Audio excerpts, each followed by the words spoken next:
The following story has been brought to you by StoriesToInspire.org. A little while ago, the Tasha Rebbe from Tosh was nifter.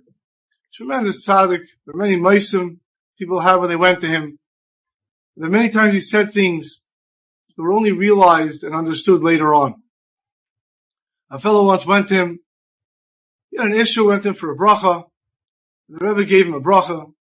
And the Rebbe says, tell me, in 3 weeks from now is the yard site of the Rebbe Melech, the name Elimelech, Lezhensk.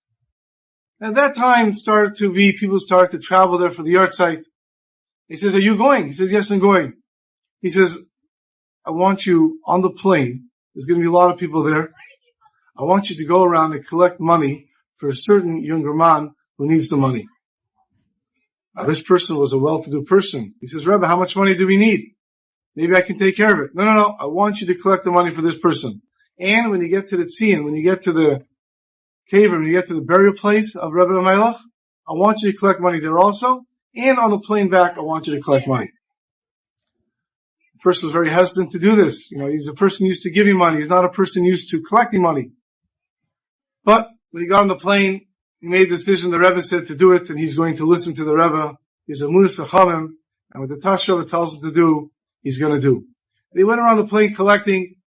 The people that knew him looked at him a little funny. And he told them the Rebbe said he should collect, and other people didn't know him. He was collecting. And by the caver, the same thing. And on the way back, the same thing. And he actually put together a nice sum of money. Came back, and he sent it with someone to Montreal, to Tosh, to the Rebbe. The Rebbe was very pleased with it. 2 weeks later, this person's young son, he was about 15 years old, was going to yeshiva, and he stepped off the sidewalk in between two cars, wasn't careful enough because a car came zooming down the road, and he hit him head on. The kid unfortunately went flying, and he collapsed on the street. Hatzalah was called, didn't look too good, and they took him to the hospital. While the father and mother were sitting in the waiting room, saying Tilami, as soon as he had a chance, he picks up his phone, he called the Tasha Rebbe to tell him what happened.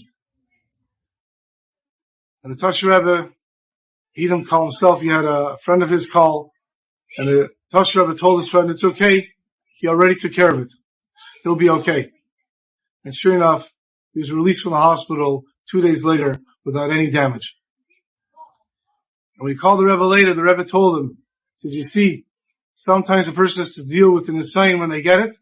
Sometimes a person is smart enough to deal with an Nisayan before he gets it. You already took care of this before the incident happened.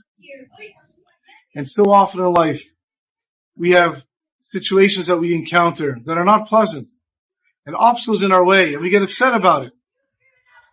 Really, we should realize these obstacles were put there by our loving Father in heaven, by Kadosh Baruch Hu, not just as obstacles the way they appear, like the Eitz Hadas, but rather they're stepping stones of growth to get closer to the Rabbi Shalom.